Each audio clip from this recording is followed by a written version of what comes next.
You're talking about the different regulations. What are the different regulatory agencies that are involved then in Pennsylvania when you look at putting biosolids on the farmlands? The primary responsibility is PA-DEP. There is a set of regulations that require permits for the land. They also regulate the wastewater treatment plants, so the material is sampled on a regular basis.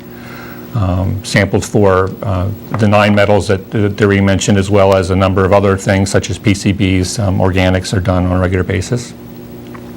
And then the EPA has some oversight as well. The EPA has responsibility for the federal regulations, which are 40 CFR Part 503, which sets the management criteria, the minimum management criteria, the minimum level of treatment that the biosolids need to apply. But generally, the EPA is not as actively involved as Pennsylvania is. And Pennsylvania, within our region, has a very effective program. They have dedicated staff. They do inspections. They have good records of where material is supplied and the permit process. They do sampling of their own. Is that then DEP that has all the responsibilities as it relates to the farm itself? Are there certain things that a farmer who is having the biosolids applied does as well? Are there some differences? Because I think you were kind of talking more on the generator side and what the generator is doing. Are there other things that are happening from the farm side to protect? Because Doreen had said about the land application being 10 feet from a well, which seems mighty close. Yes, that does seem close, and I would be concerned about that occurring. So the farmer or the land applier, and they can be 2 different people. It could be a contractor that's supplying the biosolids, or it could be that the material goes to a farmer. Certainly that person has a responsibility to mark the buffer areas and ensure that they're staying inside those or outside those buffer areas, that they're applying rates that are appropriate, that they're not putting down more material than the crop needs. So yeah, whoever is applying the material has a responsibility in Pennsylvania to make sure they're doing a good job, and if they don't do a good job, they are liable to fine and enforcement action from DEP. Okay, thank you. Doreen, I know you talked about different concerns as it relates to the disposal and what's going on to the farm fields. What are some of the community concerns then that there are regarding the disposal of the residuals or the application onto the farmlands? Well, part of the biggest concern is that there's lots of talks about testing, but the EPA only requires testing for 9 elements. Pennsylvania, let me back up. By federal law, EPA says we must test for 9. Each state can have stricter tests. Pennsylvania adds one more thing, PCBs. DEP actually took a 30% cut in their funding this year under the Pennsylvania budget cuts. So I know they're already stretched as far as they can go. The main thing with biosolids is they've never been tested for human safety, never. They make plants grow. They can be spread on the fields to make all kinds of things grow, but they've never been tested for human safety. They're tested for one indicator bacteria, either E. coli or salmonella, but no other pathogens, no other viruses, no other steroids, flame retardants. All of these have been found in the 2009 EPA National Sewage Sludge Survey. And yet they still insist that we only need to test for 9.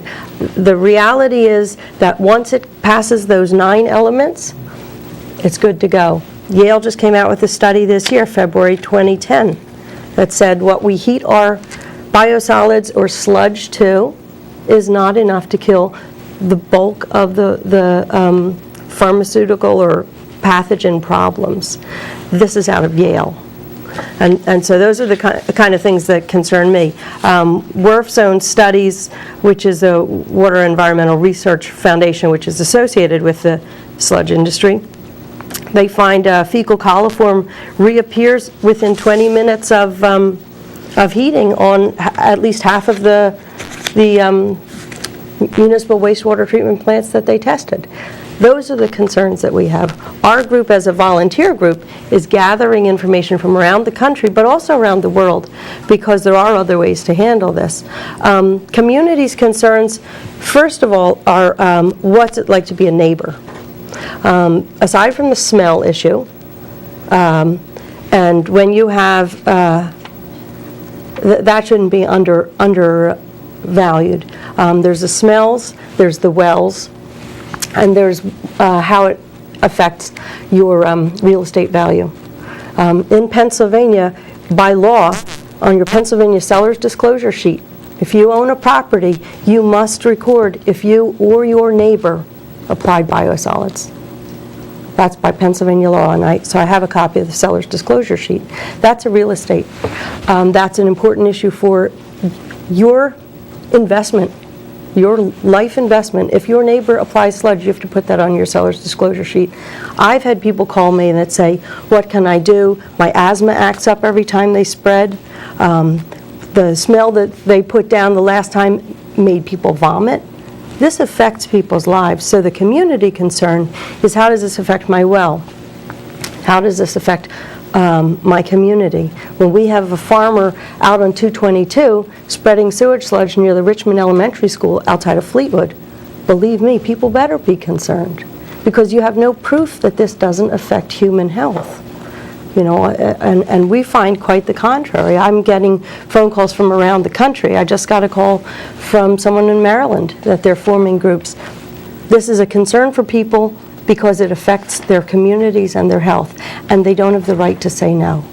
And so it's a democratic problem in my eyes also. So those are some of the really big community concerns. One of the things that struck me was in the late 70s, we had the Love Canal up in New York. And that was when an entire community was poisoned by benzene.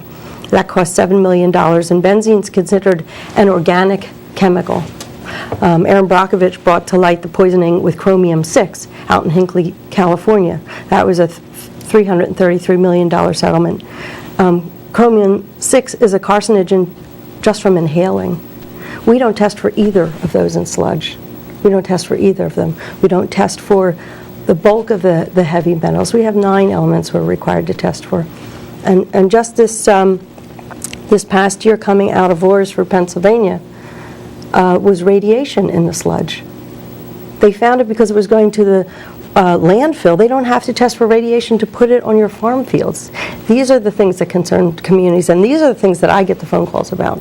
And I get people saying, what do we do? And it's really, the problem, I think, is that if bureaucracy or industry is the ones who's checking how safe this is, we still have never seen any proof that it's safe to be around humans.